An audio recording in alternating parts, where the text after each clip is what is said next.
በዛሬው ቪዲዮ በ2025 እና በ2026 ከዩቲዩብ ከፍተኛ ክፍያ የምናገኝባቸውን የኮንተንት አይነቶች እናያለን። እነዚህ የኮንተንት አይነቶች ብዙ አድቨርታይዘሮች የሚፈልጓቸው የኮንተንት አይነቶች ናቸው። በጣም ብዙ ዩቲዩበሮች እነዚህን የኮንተንት አይነቶች የሚሰሩ ከሆነ አድቨርታይዘሮች በጣም ብዙ የሆነ ክፍያ ይከፍላሉ ማለት ነው። በትንሽ ቪው ከፍተኛ የሆነ ክፍያም እናገኝባቸዋለን።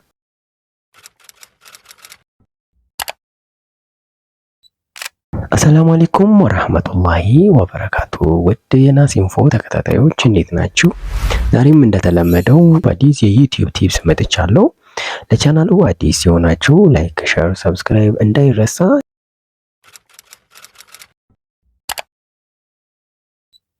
እንደሚታወቀው ዩቲዩብ ላይ የተለያየ ኮንተንቶች በተለያዩ የዩቲዩብ ኮንተንት ክሬተሮች ይሰራሉ። በጣም ብዙ ሺህ ኮንተንቶችም አሉ። እንግዲህ አንዳንድ በሳል የሆኑ ዩቲዩበሮች ቪዋቸው ትንሽ እንኳን ቢሆን ከፍተኛ የሆነ ገንዘብን የሚያገኙባቸውን የኮንተንት አይነቶች ይሰራሉ። እነዚህን የኮንተንት አይነቶች ምንድን ናቸው የሚለውን አብረን እናያለን። እነዚህ የኮንተንት አይነቶች ትላልቅ ድርጅቶች የሚፈልጓቸውና ማስታወቂያዎችን የሚለቁባቸው የኮንተንት አይነቶች ናቸው። ከነዚህ የኮንተንት አይነቶች የመጀመሪያው ኢንሹራንስ እና ክሬዲት ካርድ የምንለው ነው። ብዙ ዩቲዩበሮች ኢንሹራንስ ቤዝድ የሆኑ ኮንተንቶችን ይሰራሉ። ይሄ ስራ በጣም ከፍተኛ ዩቲዩብ ላይ በጣም ከፍተኛ የሆነ ክፍያ የሚያስገኝልን የስራ ዘርፍ ነው ማለት የኮንተንት አይነት ነው።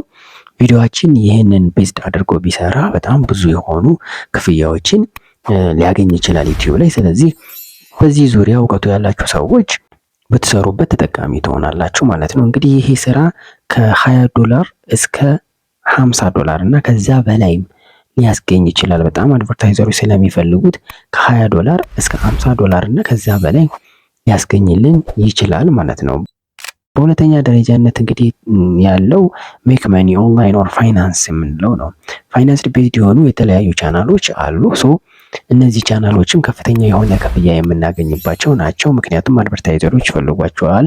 ለምሳሌ እንደ ባንክ አይነቶች፣ የክሪፕቶ ቤት ትሬዲንግ ላይ የሚሰሩ የተለያዩ ድርጅቶች እነዚህን ቻናሎች ይፈልጓቸዋል።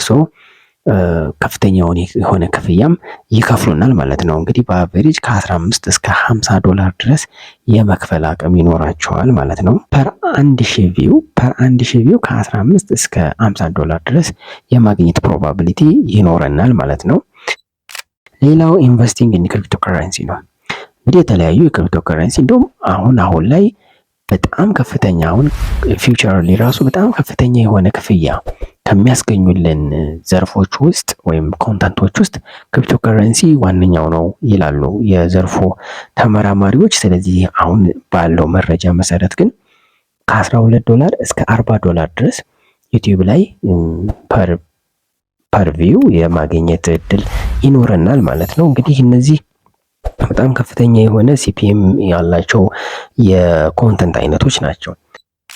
ሌላው ቴክኖሎጂ ኤንድ ቴክ ኤንድ ሶፍትዌር ሪቪው ላይ የሚሰሩ ልጆች እንደዚሁ ዩቲዩብ ላይ ከፍተኛ የሆነ ክፍያ ያገኛሉ ይለናል። $10 እስከ $30 $10 እስከ $30 የማግኘት ፕሮባቢሊቲ ወይም ቻንስ አላቸው። ሌላው ደግሞ ዲጂታል ማርኬቲንግ ኤንድ ቢዝነስ ላይ የሚሰሩ የዩቲዩብ ቻናሎች $12 እስከ $35 የማግኘት ቻንስ አላቸው።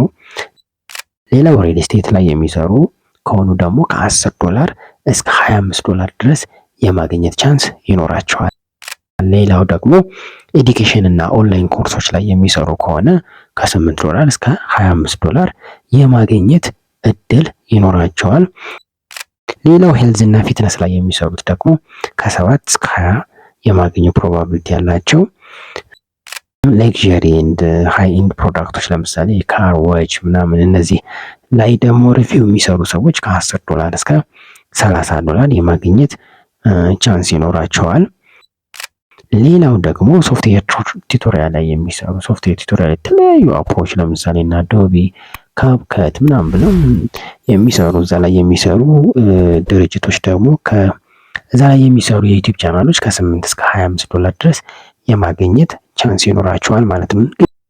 ከፍተኛ የሆነ ሲፒኤም ያላቸው ናቸው። እነዚህ ከፍተኛ የሆነ ሲፒኤም ያላቸው ናቸው። ሃይ የሆነ ገንዘብ ልናገኝባቸው የምንችለው ኮንተንት አይነቶች ናቸው ማለት ነው። እነዚህ ሌሎች አሉ ኮሜዲ፣ ኢንተርቴንመንት ምናምን ዝቅተኛ የሆነ ነው። ከነዚህ በጣም ዝቅተኛ የሆነ ገንዘብ የምናገኝባቸው ናቸው ማለት ነው። ሰዎች ይስቃሉ፣ ይጫወታሉ፣ ከፍተኛ የሆነ ቪው የምናገኝባቸዋለን። ግን ከፍተኛ የሆነ ቪው እንኳን ብናገኝባቸው ዝቅተኛ የሆነ ክፍያ ግን የምናገኝባቸው የኮንተንት አይነቶች ውስጥ ነው እነ ኮሜዲ፣ ኢንተርቴንመንት የሚመደቡት ማለት ነው። ነገር ግን በጣም ትንሽ ቪው በማግኘት ከፍተኛ የሆነ ገንዘብ እርን የምናደርግባቸው የኮንተንት አይነቶች ደግሞ እስካሁን ከላይ እየጠቀስናቸው ናቸው ማለት ነው። ስለዚህ የምንሰራውን ነገር መወሰን ይኖርብናል። ምን አይነት ነገር እንደምንሰራ፣ ኮንተንታችን ምን አይነት እንደሚሆን በእነዚህ መሰረት ብንሰራ፣ የምናውቀውን ነገር ደግሞ ሞርሊ ብንሰራ ደግሞ ተጠቃሚ እንሆናለን። ቢዝነስ ነክ የሆኑ ሪቪዎችን ብንሰራ፣ ቴክኖሎጂ ሪቪዎችን ብንሰራ ደግሞ ከፍተኛ የሆነ ክፍያዎች እንደምናገኝ ነው። ስለዚህ እነዚህ ላይ ቤዝ አድርገን ብንሰራ ከፍተኛ ክፍያ እናገኛለን። በ2025 እና በ2026 ከፍተኛ የሆነ ክፍያ ከምናገኝባቸው የኮንተንት አይነቶች ውስጥ ይመደባሉ። ኤአይ እየመጣ ነው። በእርግጥ ኤአይ እየመጣ ነው። እስካሁን ድረስ ዝቅተኛ ማለት ተወዳዳሪ ከነዚህ እንትኖች ጋር ብዙ አይደለም፣ ግን 2026 እና 2027 ላይ ግን በጣም ከፍተኛ የሆነ ክፍያ ይኖረዋል ተብሎ የሚገምተው ኤአይ ነው።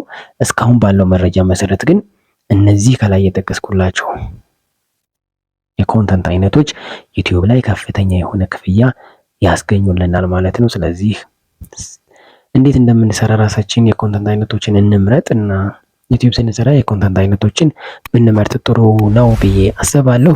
የዛሬው ቪዲዮ ይህን ይመስል ነበር። እንደተጠቀማችሁበት ተስፋ አደርጋለሁ። ለቻናሉ አዲስ የሆናችሁ ሰብስክራይብ እንዳይረሳ፣ ላይክ አድርጉ፣ የደወል ምልክቷንም በመንካት ኖቲፊኬሽን እንዲደርሳችሁና ሁሌም የምሰራው ቪዲዮ እንዲደርሳችሁ አድርጉ። ሁሌም ዘወትር ማክሰኞ 2 ሰዓት ላይ እንዲሁም አርብ ከምሽቱ 2 ሰዓት ላይ ሁሌም ቪዲዮ እለቃለሁ። ተከታተሉን። አስተያየት ካላችሁ ኮመንት ላይ ጻፉልኝ። የተለያዩ ቪዲዮዎችን ከዚህ በፊት የተለያዩ ቲፖችን የዩቲዩብ ቲፖችን ሰርቻለሁ። እዚህ ካርዱ ላይም እንዲሁም ደግሞ ዲስክሪፕሽን ቦክስ ላይም አስቀምጥላችኋለሁ። ያላችሁን አስተያየት ኮመንት ላይ አስቀምጡልኝ። የዛሬው ቪዲዮ ይሄን ይመስል ነበር። በቀጣይ ቪዲዮ እስከምንገናኝ ሰላም አለይኩም ረህመቱላሂ ወበረካቱ።